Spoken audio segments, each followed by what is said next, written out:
Hi, everybody. The self-improvement paradox. Why fixing yourself keeps you stuck in a self-repair mode and the simple 3 steps way out. Welcome back. Have you ever felt like the harder you try to improve yourself, a better body, sharper mind, more productive, less anxious, the more stuck and dissatisfied you feel? You're not broken, you're not lazy. You're just caught in the self-improvement paradox. So what's the core idea? The self you're desperately trying to fix is actually the obstacle. Most self-improvement reinforces the illusion that you're fundamentally flawed and need constant patching. Chasing a better version of you just strengthens the dissatisfaction you're trying to escape. Okay, let's dig deep. Why this paradox exists and supports from the psychology, spirituality, and the law of attraction. 3 everyday examples that trap millions and a surprisingly simple, almost counterintuitive method to break free out of this. Growth isn't about adding more, it's about subtracting what's false. Let that sink in. Subtracting what we falsely thought was the truth. We need to get rid of ideas that we accumulated over the years that are false. We will have a clear 3-step path here to real empowerment that could change how you approach everything. If you're tired of that endless self-help hamster wheel, hit the like button, follow me. Thanks very much. Let's explain about this paradox. The self-improvement industry, apps, books, coaches often start with the premise that you're not enough as you are. You are broken. This single belief creates the trap and keeps you stuck, giving your power away to something outside you. As Carl Rogers said, one of the most influential psychologists, the curious paradox is that when I accept myself just as I am, then I can change. When we fight our current state, we strengthen it. Spirituality teachers like Eckhart Tolle echoes this as well. The ego, the illusionary, flawed self, thrives on dissatisfaction and striving. Through presence and acceptance dissolves this illusion. The non-dual teachings put it very bluntly. There's nothing to fix. Healing is just relaxing into the ground of being that was never broken.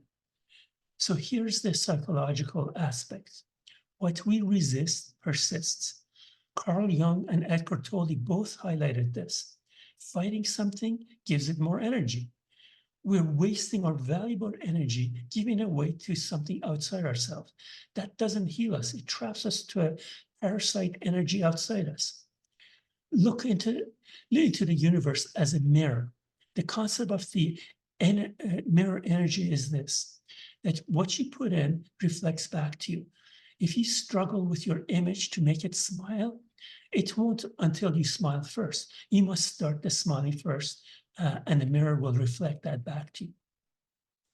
The law of attraction adds another layer. These are teachers like Abraham Hicks. The universe responds to your vibration and focus, not your words.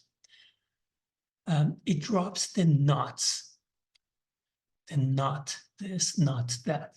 Saying, I do not want to be broke, or I am not anxious. These keep your attraction on the lack and anxiety, so you attract more of that into your life.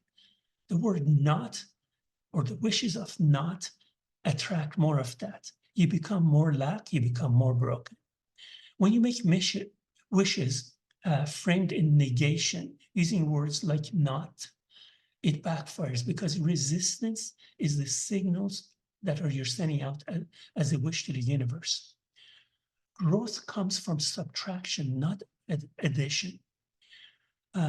Thorough simplicity or Taoist yielding point to remove the false beliefs, habits, and ego stories. Brianna Weiss And many modern voices describe it as becoming whole by letting go of what's untrue about you.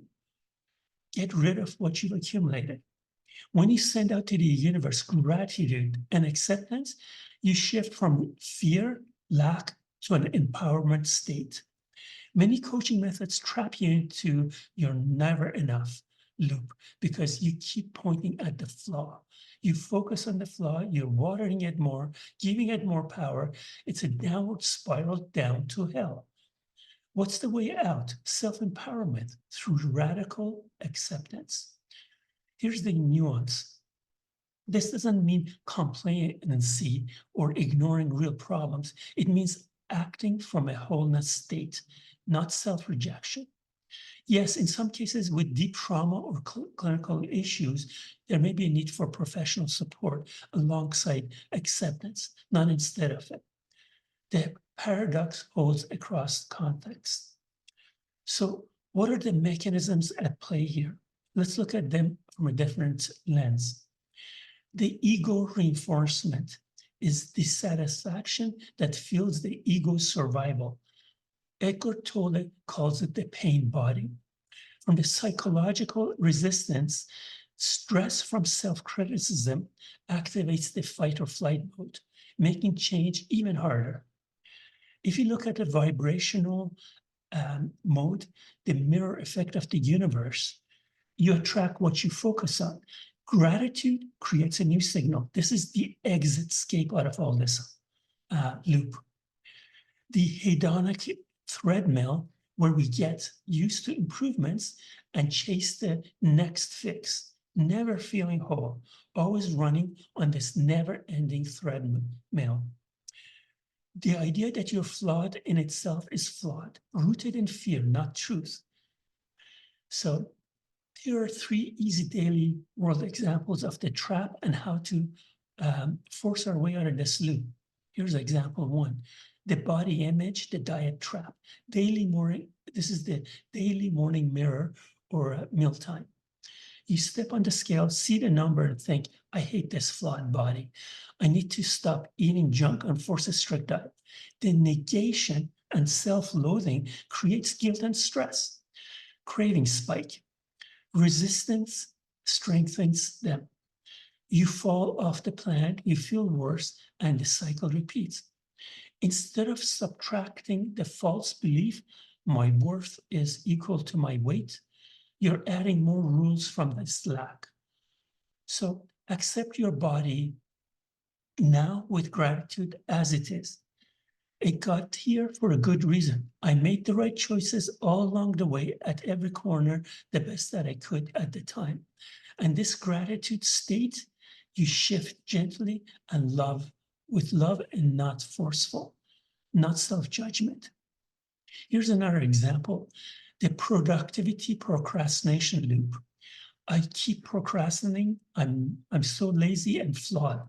I must force myself with a rigid morning routine or to-do list, or I'll never succeed.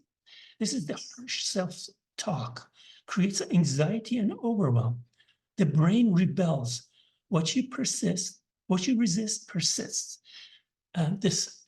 You scroll more to escape the pressure, reinforcing I'm not disciplined enough. Many report spending years in this exact cycle, motivated one day, crashing the next. What is the solution? Accept it, allow it. It is what it is. I love where I am now. Just by the change in thinking, you change the whole situation and move out of it with ease. Here's another example. The anxiety sleep struggle. I can't be anxious anymore. I must stop overthinking and force myself to relax or I'll never sleep. So being anxious focuses the attention on this anxiety. It's a loop, eating itself in a vicious cycle. The paradoxical intention with Viktor Frankl shows the opposite works. Sometimes intentionally welcoming the feeling reduces its power. Fighting creates more tension. Acceptance allows natural release. Millions lie awake trapped in this exact mind loop. So here are the 3 easy methods to get out. the three process before you start. So first, smile first. The good news is that escape is simple, not another 10-step overhaul. Follow these 3 steps daily. Step 1, recognize the state. Pause and notice when you're in a flawed state, self mode. Awareness is the very first crack in the illusion. Just say, I see you. Seeing is the very first step. Step 2, accept the current state fully. With no judgment, say intentionally, this is how it is right now, and that is okay. Rogers' paradox kicks in here. Use Baron Katie's The Work for deeper subtraction. Question stressful thoughts. Is it true that I'm flawed? That leads you to step 3. Make the wish for a new state without attachment or force. Frame positively. I'm grateful for my healthy body and naturally choose nourishing foods. I recognize that I have financial challenges right now. I know for a fact it's going to get better now. Feel the gratitude now. Allow time for the shift without forcing it. So here are some daily practices that support this. It's very easy and powerful. Gratitude with mental subtraction. Each morning, pick one thing, your finances, your health, your wealth, your home, and imagine life without it. Studies show this boosts appreciation more than standard lists. That's by subtracting things that you don't want.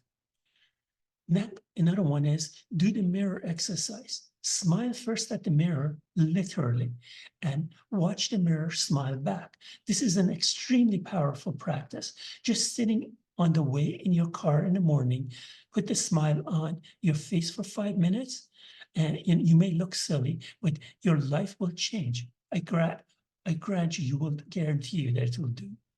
Here's another one, the mindfulness of presence. Eckhart Tolle type of practice. This is 5 minutes of observing your thoughts without fighting them. Take deep, relaxing breaths and just watch your thoughts from an observer outside yourself. Another method is the subtraction method. Weekly release one false belief or unnecessary commitment.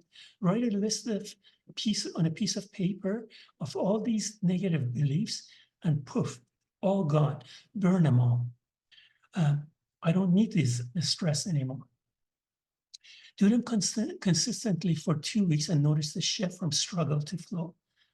Divine help will step in for you when you clear some of this garbage. Here are some final thoughts.